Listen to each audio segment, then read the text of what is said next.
Hi everyone, welcome to TV1 Business Bureau, where we bring you the latest business news and not forgetting to bring an amazing personality where you can learn and experience and become a better personality and become successful in your life.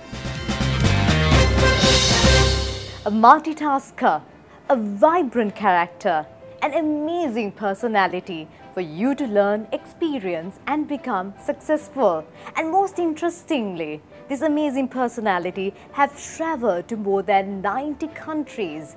Travel is an experience, but most importantly, traveling is an investment. Do enjoy the segment Talk with the Boss with Mr. Jayawardena.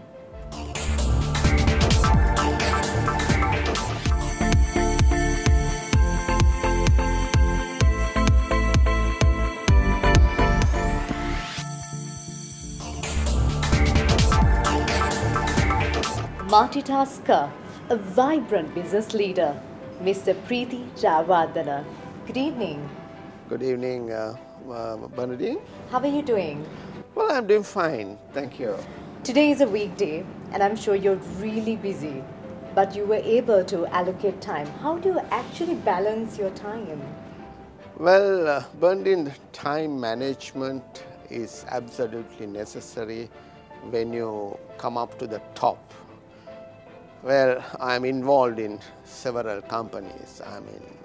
So I have to balance the time, and not only that, it's like the time management, even you have to balance your stress. Stress management is also important, because if you don't plan out the day, then you will end up with a lot of problems. Mr. Jayawardena, you were talking about stress. Almost every single person in the world faces stress, and there are people who fall down and give up because of this particular thing called stress. How do you overcome? Because you're a person who manages a lot of companies, and also you advise so many people and you lead many people, you empower many people. How do you actually balance stress? How do you cut the word stress and go forward? That's a very good question, Bernadine. Right. Now, I have several hobbies, right? It's all my busy work, right? I just spend few minutes, right, on my hobbies. Now, one thing is I have a fantastic stamp collection, which I have spent so much of my money from the time that I was working abroad, right? Then also I have got a nice collection of old currency notes, which I have passion to these too, right? And I can be very proud of these. Then I also have a collection of expensive watches, right? And also I have few old crocs, you call old cars, which a couple of them I have really done it up. And now these things, take my stress out, And of course, earlier I used to play golf and all that, but now I find difficult to get time to do that unless I go to Morelia or Digano or something. But so that's the way that I generally take my stress out. But the thing is, in life you cannot take things that seriously, right? I'm a person who always like to live in a bed of roses, because all the companies, some of the companies, when they are not doing well, you have then problems with the staff, this, that, but then you have to somehow get it out. Everyone has problems. Most of you face stress, but the most important thing is that you never give up.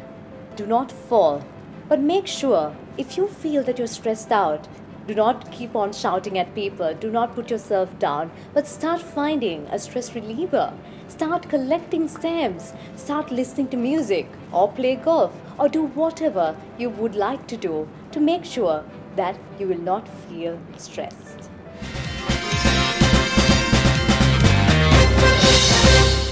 When you were talking about collecting stamps, it took me to my childhood. Because almost most of the children speak and talk about collecting stamps.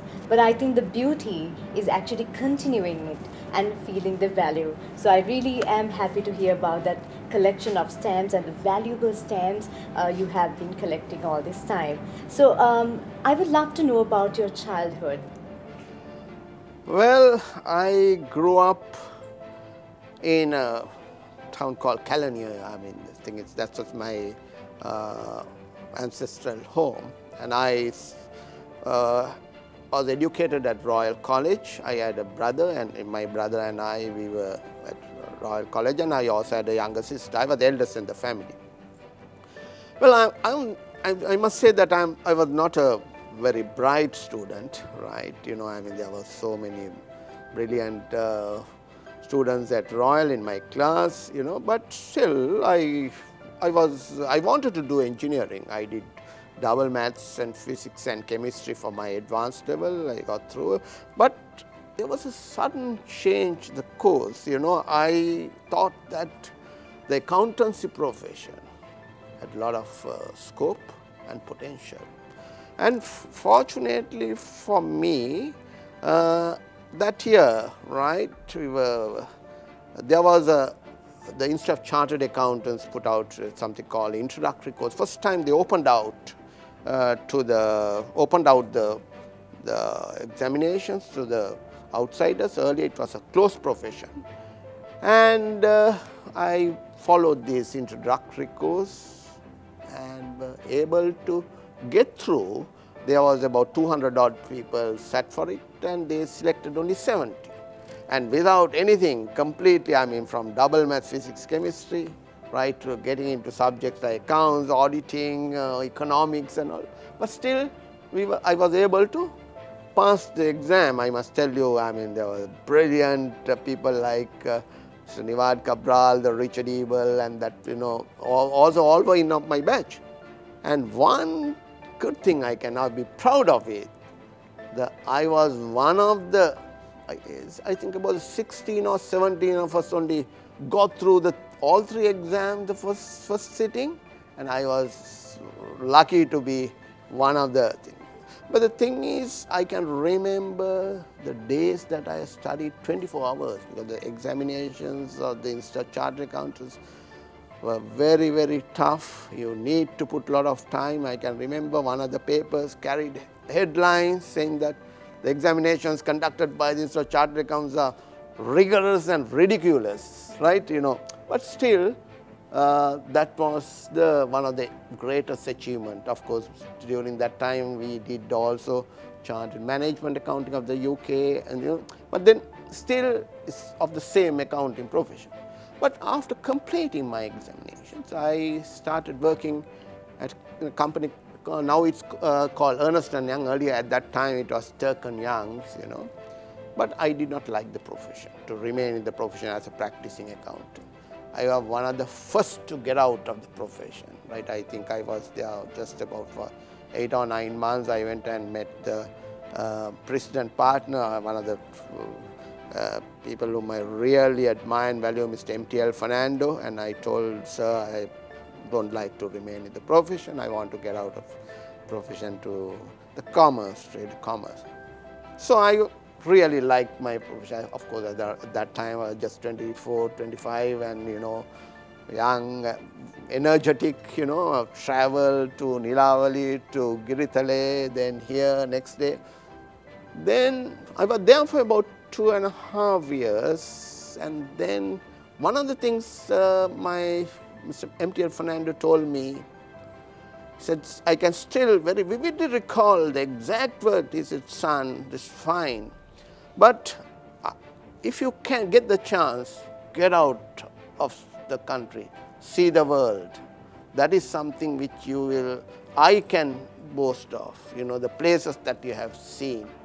And Bernardine, I must tell you, I at the moment I have seen close to 90 countries. Wow, that's amazing. Right. Because there's a saying called that travel is not just an experience but an investment. I would love to know what was the best country out of all those 90 countries?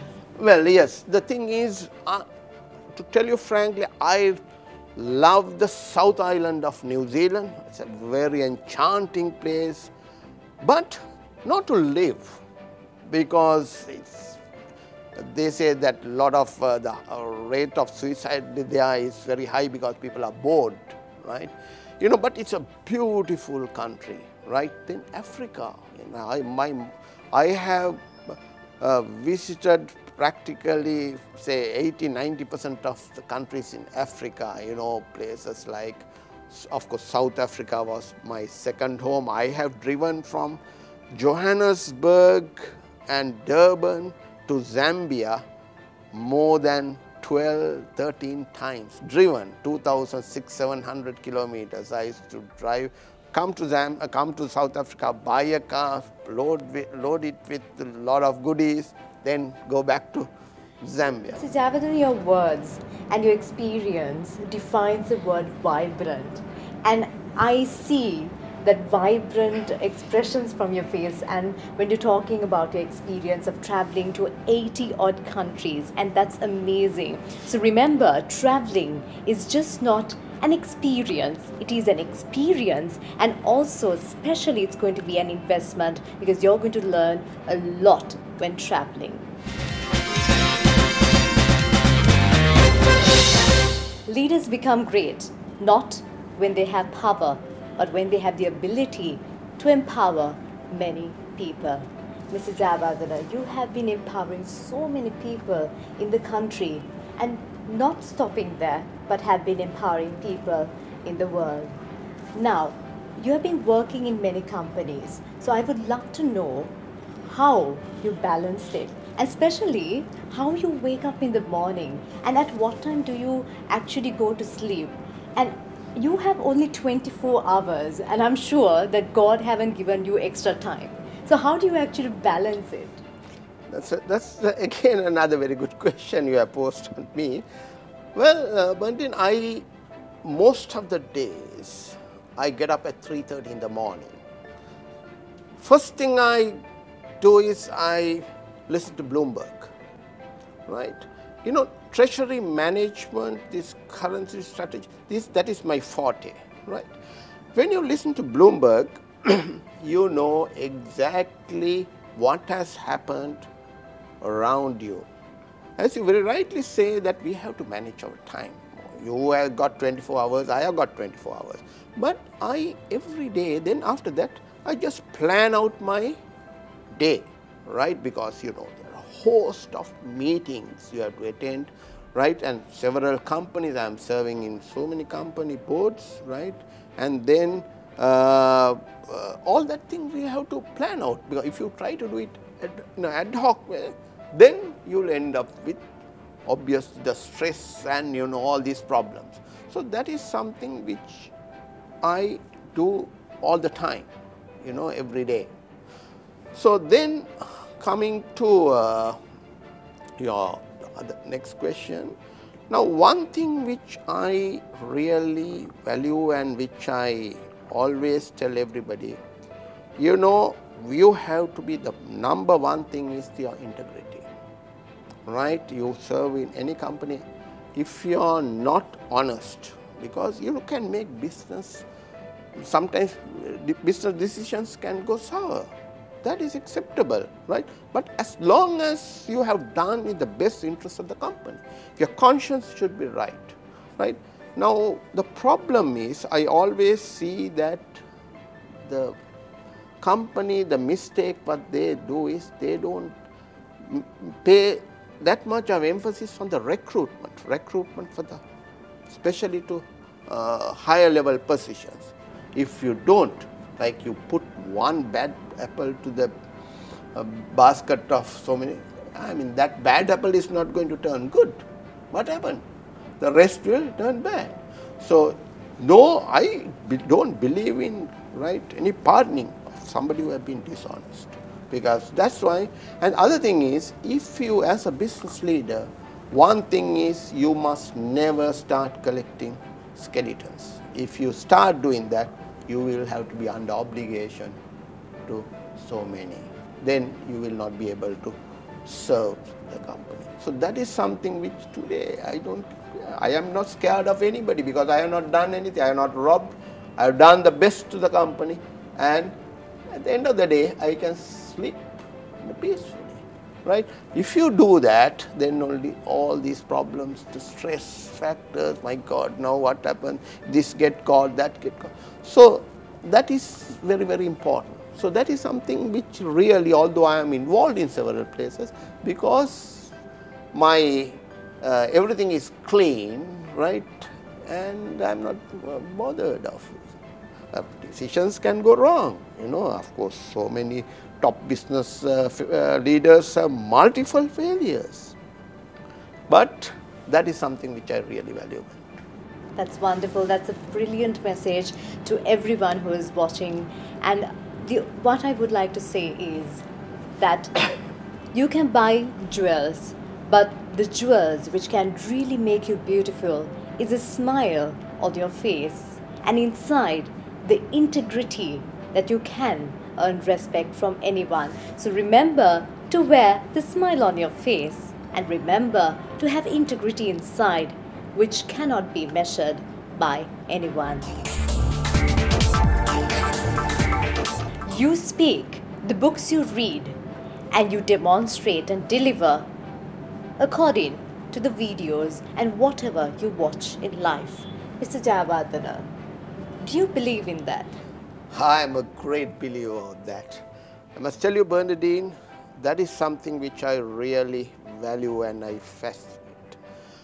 When I travel, whenever I see good books, right, I always spend some time, especially in the airports, right, buying these things and I read them. And not only that, I listen to the speeches, great speeches of so many top leaders. Something, you know, I have got all the speeches of Mr. W.R.D. Bandaranaike, a great orator, right? Now people like Sachi Tharoor, the famous Indian diplomat and the politician, the way how these people deliver, right, it is amazing. Because the thing is, you should be able to write, you know, not only just to read and write, to speak.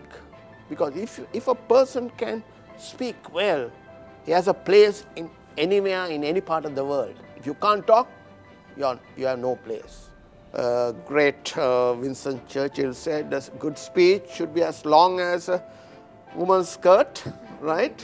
And it will be short as to make it interesting. That means you have to give the wow effect, you know. So it's not only the substance, it has to be the delivery as well, right? You know, the expression, the facial expression. That's something I really admire and fascinate, you know. And generally, I'm very flippant in what I talk always, even with my staff and all that, you know. I mean, I'm not that serious person, you know. That is my nature, right? I am always crack jokes, humorous, you know, and, you know, that keeps me, you know, keeps everybody happy and going, you know. Sometimes, you know, the respect is something which you have to earn, right? If you treat your people well, right, but whatever the way you behave and what you utter, you be flippant, but you have the respect, right? But that's me, you know. You will have financial issues. You will face many challenges, obstacles in your life where you will feel helpless. However much helpless you face, make sure you have integrity. Whatever you lose in life, make sure you don't lose integrity.